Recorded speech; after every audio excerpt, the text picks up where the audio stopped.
منافقوں کا سردار ہے۔ ان المنافقین فی الدرک الاسفل من النار، سب سے نچلے طبقے میں منافق کا جگہ ہوگا، اس کو معاف نہیں کیا جا سکتا۔ نبی کے کرتے نے اس کو بخش، اس کو جہنم کی آگ سے نہ بچایا، نبی کی لعاب دہن نے اس کو جہنم کی آگ سے نہ بچایا، نبی نے جنازے کی نماز پڑھی تب بھی اس کو بخشا نہ گیا۔ میرے پیارے ساتھیوں، کوئی کتنا بھی آپ کے لیے کر دے، جب تک آپ ایمان والے نہ بنے، جب تک آپ توحید والے نہ بنے، جب تک آپ اللہ کے رسول کے اوپر اللہ کے من تعلم القرآن وعلم، صحیح بخاری کے الفاظ ہے، تم میں سب سے بہتر، سب سے افضل وہ ہے جو قرآن پڑھتا اور قرآن پڑھاتا ہو۔ یہاں تک کہ قرآن پڑھنے والا اللہ کی درشٹی میں اتنا محبوب ہے، اتنا محبوب ہے، اللہ کے نبی صلی اللہ علیہ وسلم نے فرمایا کہ کل قیامت کے دن کہا جائے گا اقرؤ القرآن، قرآن پڑھو، اقرؤ القرآن، قرآن پڑھو۔ اللہ کے نبی کہہ رہے ہیں قرآن پڑھو، کیونکہ قرآن پڑھنے کی وجہ سے کل قیامت کے دن یاتی شفیعا لاصحابی، قیامت کے دن یہ قرآن اپنے پڑھنے والے کے لیے سفارش کرے گا۔ امام کائنات جناب محمد رسول اللہ صلی اللہ علیہ وسلم فرماتے ہیں کہ لوگوں سنو، قیامت کے دن میدان محشر میں جب لوگوں کا حال بہت ہی برا ہوگا تو اس وقت اللہ رب العالمین اپنا سایہ یا سایہ جن لوگوں کے اوپر نازل کرے گا، جن لوگوں کو سایہ عطا کرے گا، ان میں وہ لوگ ہوں گے وَرَجُلٌ قَلْبُهُ مُعَلَّقٌ بِالْمَسَاجِدِ، جس کا دل مسجدوں سے لگا رہتا ہو، جس کا دل مسجدوں سے لگا رہتا ہو، ایسے لوگوں کو اللہ رب العالمین سایہ عطا کرے گا۔ الحمدللہ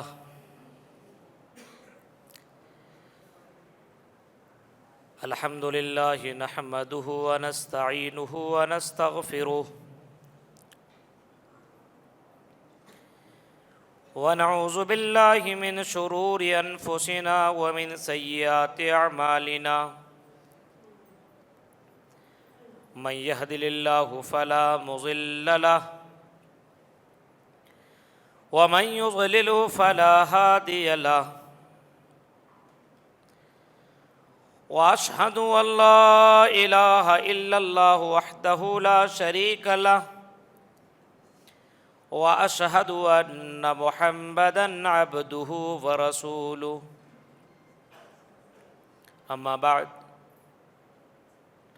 فاعوذ باللہ من الشیطان الرجیم، بسم اللہ الرحمن الرحیم، انما المؤمنون الذین اذا ذکر اللہ وجلت قلوبهم واذا تلیت آیاتهم زادتهم ایمانا وعلی ربهم یتوکلون۔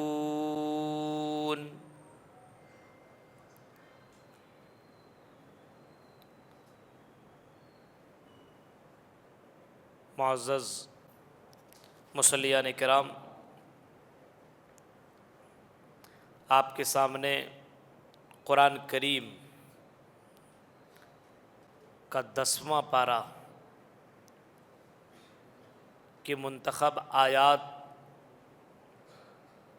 کی تفسیر مختصراً آپ کے سامنے بیان کیا جا رہا ہے۔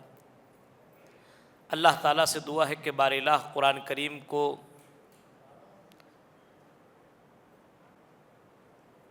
سمجھنے کی، غور و فکر کرنے کی، تدبر کرنے کی اور اس کے اوپر عمل کرنے کی ہم سب کو پوری پوری توفیق عطا فرما، آمین۔ سورہ انفال اور یہ سورہ توبہ،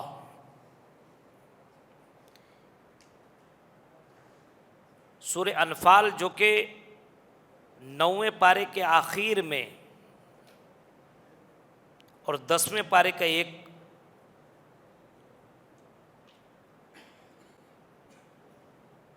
آدھا سے تھوڑا سا کم یہ سورہ انفال ہے، اور اس سورہ انفال کے اندر اللہ رب العالمین نے مسلمانوں کو اللہ رب العالمین کے اوپر بھروسہ کرنے کے بارے میں بتایا اور مومنین کی صفات کو بتایا ہے کہ مومن کون ہے۔ اللہ تبارک و تعالیٰ کہہ رہا ہے کہ حقیقت میں مومن کون ہے۔ انما المؤمنون الذین اذا ذکر اللہ، حقیقت میں مومن وہ ہیں اذا ذکر اللہ، جب اللہ کا ذکر ان کے سامنے کیا جائے، جب اللہ کا نام لیا جائے، جب اللہ کے بارے میں باتیں کی جائے، وجلت قلوبہم، تو ان کا دل ڈر جاتا ہے، مارے خوف سے لرزنے لگتا ہے۔ اللہ کا ذکر، آپ دیکھیے کبھی کبھی انسان برائی کرتا ہے، لیکن اللہ کا خوف، جب اللہ کا ڈر سامنے آتا ہے تو لرز جاتا ہے اور برائی کو چھوڑ دیتا ہے۔ آپ نے کئی واقعات سنے ہوں گے، بہت سے واقعات آپ نے سنے ہوں گے کہ غلط کام کے ارادے سے بندہ نکلا اور غلط کام کرنے ہی والا تھا کہ اللہ کا نام آیا اور اللہ کا ذکر آیا اور اللہ کا ڈر آیا تو بندے نے اس کام کو ترک کر دیا۔ مومن حقیقت میں وہ ہے جو اللہ کے ڈر کی وجہ سے غلط کاموں کو چھوڑ دے، اللہ کا ذکر آئے، وجلت قلوبہم، تو ان کا دل لرز جائے، کانپنے لگے۔ کبھی ایسا ہوا ہے کہ اللہ کا ذکر آ جائے، اللہ کا نام آ جائے تو ہمارا دل کانپنے لگے؟ اللہ کا خوف دل کے اندر پیدا ہو جائے۔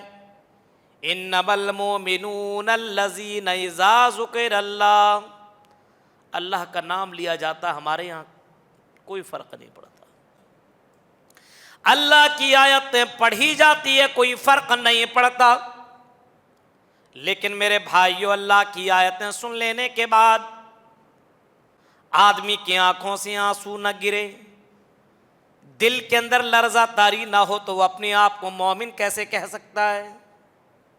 اپنے آپ کو مسلمان کیسے کہہ سکتا ہے؟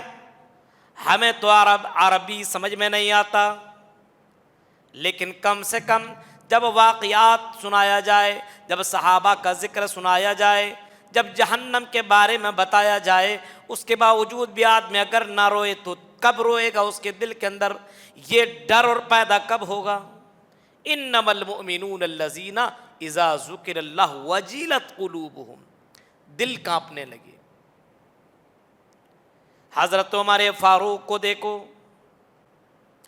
حضرت عمر فاروق کا دل اتنا کمزور تھا، اللہ کے ڈر کی وجہ سے حضرت عمر فاروق رویا کرتے تھے، اللہ کا ذکر آتا تو آنسو بہایا کرتے تھے، اور اتنا رویا کرتے تھے، اتنا رویا کرتے تھے کہ عمر فاروق رونے کی وجہ سے آپ کی آنکھوں کے نیچے گڈھے پڑ گئے۔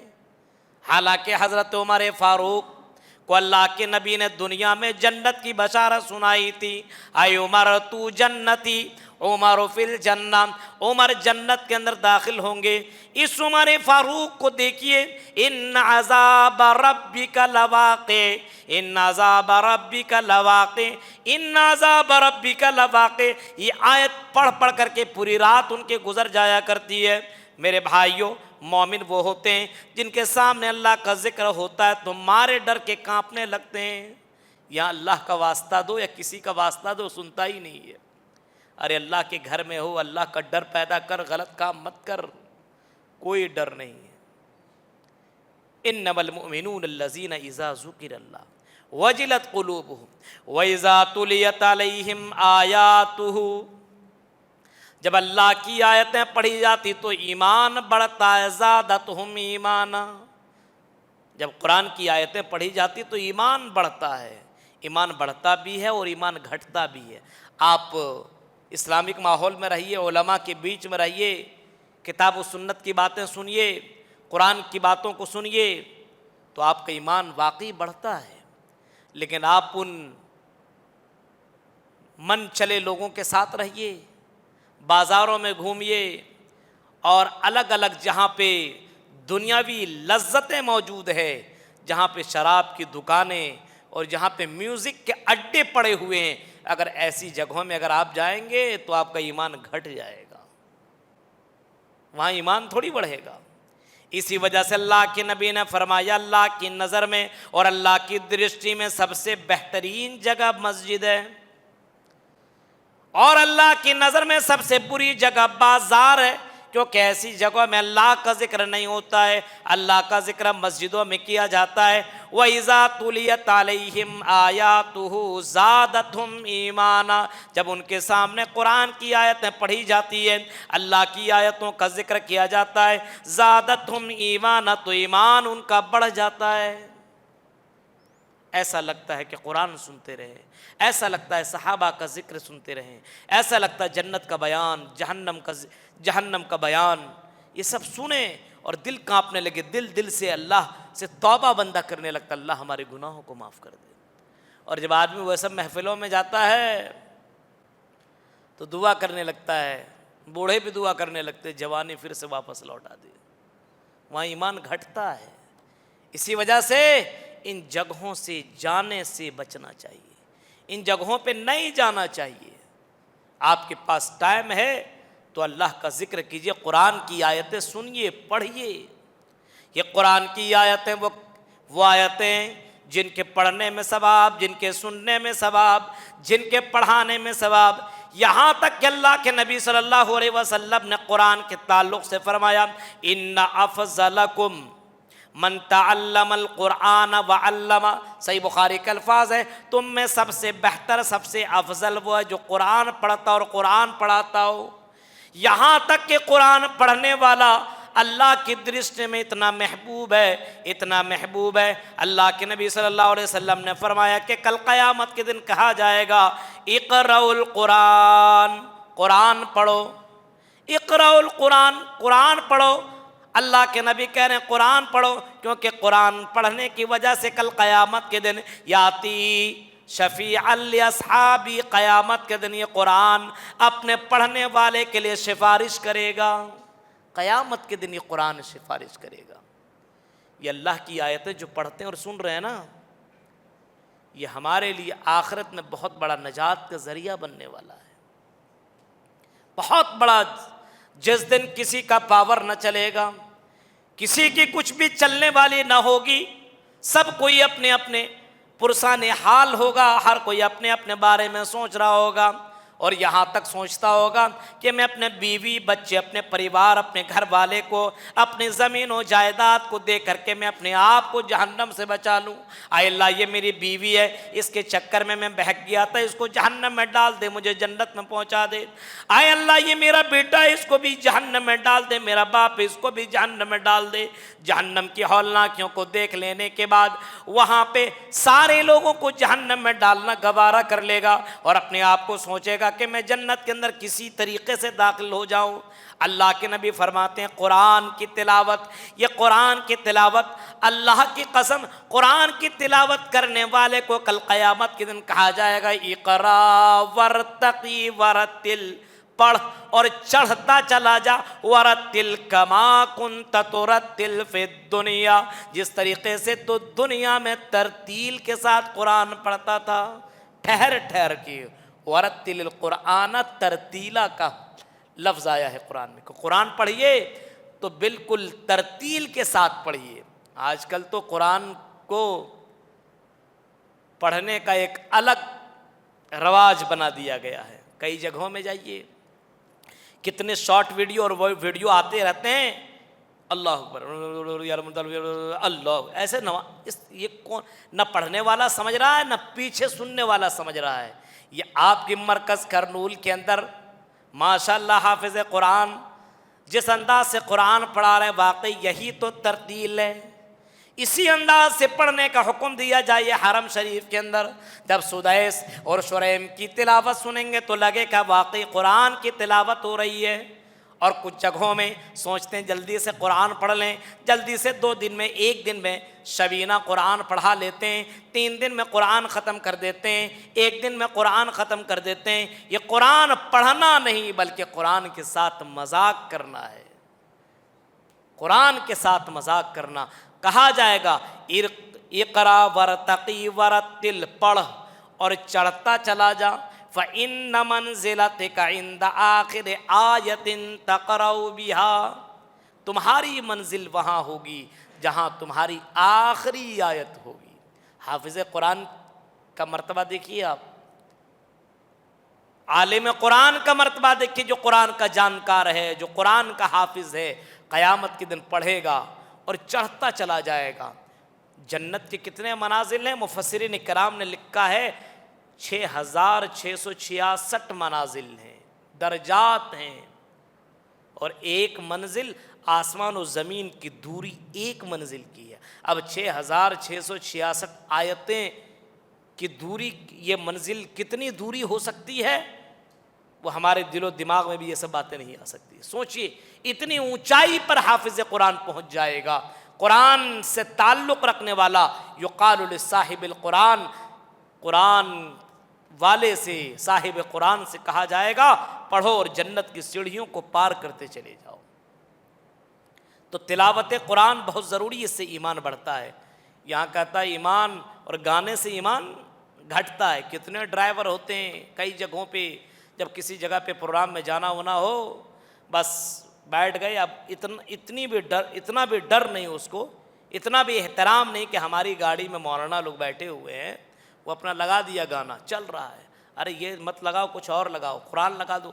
مولوی صاحب قرآن سنتے رہے نیند آ جاتی ہے، اسی وجہ سے میوزک لگاتے، نیند نہیں آئے گی۔ اب مجبوری میں گدھا کو بھی باپ کہنا پڑتا ہے چل جو بھی لگانا لگا اپنا۔ تو میرے بھائیو، یا ماحول بن گیا میوزک سننے کا، قرآن سننے سنانے کا ماحول۔ آپ مکہ وغیرہ جائیے، سعودی عرب وغیرہ کا کبھی جانا ہو، اور وہاں پہ اگر آپ طائف وغیرہ سے یا مدینہ سے اگر مکہ کا سفر کریں گے تو لوگ زیادہ تر اپنی گاڑیوں میں قرآن کی آیتیں ہی لگایا کرتے ہیں۔ تو قرآن کی آیتوں سے ایمان بڑھتا ہے، قرآن پڑھنے سے ایمان بڑھتا ہے، قرآن پر غور و فکر کرنے سے ایمان بڑھتا ہے۔ وَعَلَىٰ رَبِّهِمْ يَتَوَكَّلُونَ، مومن وہ ہیں جو اللہ کی ذات پر بھروسہ کرتے ہیں۔ اللہ کی ذات پر بھروسہ کیجئے، دنیا کی تمام طاقتیں بیکار ہے، اللہ پر اگر آپ نے بھروسہ کر لیا تو اللہ تعالیٰ آپ کو ذلیل نہیں کرے گا۔ بھروسہ کا مطلب یہ نہیں کہ اللہ کے اپنے گھر میں بیٹھ کر کے اللہ اللہ اللہ اللہ کرتے رہے، ایسا نہیں ہے۔ آپ اسباب اختیار کیجئے، تجارت ڈالیے، دکان کھولیے، اللہ پر تب یقین کیجئے، توکل کیجئے کہ اگر میں نے دکان ڈالی ہے اللہ رب العالمین اس دکان میں برکت ضرور ڈالے گا، اور اللہ کا ذکر کرتے رہیے۔ پھر اللہ رب العالمین فرماتا ہے، کتنی باتیں ہو گئی؟ مومن کس کو کہتے ہیں؟ اللہ کا ذکر کرنے والے کو۔ یہ نماز پڑھنا یہ بھی اللہ کا ذکر ہے، سبحان اللہ کہنا یہ بھی اللہ کا ذکر ہے۔ اس کے بعد تلاوت قرآن، اس کے بعد تیسرا نمبر ہے اللہ پر توکل۔ آج کل یہی تو اللہ پر توکل نہیں ہے، بھروسہ نہیں ہے۔ اگر اللہ پر توکل آ جائے میرے بھائیو تو ہم سمجھتے ہیں کہ معاملہ سب کلیئر ہو جائے گا۔ اللہ پر توکل ہے ہی نہیں، اسی وجہ سے ہم اور آپ دکان چھوڑ کر کے مسجدوں تک نہیں آ پا رہے۔ دکان اگر ہم نے بند کر لیا، اذان کی آواز آ گئی اور ہم نماز پڑھنے کے لیے چلے گئے، کوئی کسٹمر آئے گا دکان بند دیکھے گا تو کل سے ہماری دکان میں نہ آئے گا۔ اس وجہ سے ہم نے مسجدیں چھوڑ دی اور ہم اپنی دکان کھول کر کے بیٹھے رہے۔ میرے بھائیوں، وَفِي السَّمَاءِ رِزْقُكُمْ، فرمایا آسمان سے تمہیں روزیاں دی جاتی ہے، آسمان سے اللہ رب العالمین تمہیں روزی عطا کرتا ہے۔ جو اللہ مچھلیوں کو، جو ایک مچھلی سمندر میں ایسی مچھلی پڑی ہوئی ہے جو ایک مچھلی روزانہ 1000 کلو سے زیادہ گوشت کھایا جاتی ہے، 1000 کلو سے زیادہ گوشت کھا لیتی ہے۔ جب اللہ تعالیٰ ایک مچھلیوں کو، اور اس طریقے سے کتنی مچھلیاں سمندروں کے اندر موجود ہے، ہر مچھلی کو اللہ جب 1000 کلو سے زیادہ گوشت دے سکتا ہے روزانہ، تو اے مسلمانوں، اے مومنوں، کیا اللہ تعالیٰ تمہیں 2 روٹی نہیں دے سکتا؟ کیا تمہیں اللہ تبارک و تعالیٰ 2 ٹائم کا کھانا نہیں دے سکتا؟ وَعَلَىٰ رَبِّهِمْ يَتَوَكَّلُونَ، اللہ ہی پر مومن بھروسہ کرتے ہیں۔ تو مومن اللہ پر بھروسہ کرتے ہیں۔ الَّذِينَ يُقِيمُونَ الصَّلَاةَ، اور مومن وہ ہیں جو نماز قائم کرتے ہیں۔ نماز صرف رمضان کے مہینے میں نے ایک چاند دیکھا تو مسجدوں کو آباد کر دیا۔ آج دیکھیے مسجدیں فل، آپ کہیں بھی جائیے، کسی بھی جگہ میں چلے جائیے، آپ کو مسجدیں فل نظر آئیں گی۔ ایک چاند دیکھ لینے کے بعد مسجدوں کو آباد کرنے والوں، ایک چاند دیکھ لینے کے بعد مسجدوں کو آباد کر لینے والوں، اور دوسرا چاند دیکھ لینے کے بعد مسجدوں کو ویران کرنے والوں،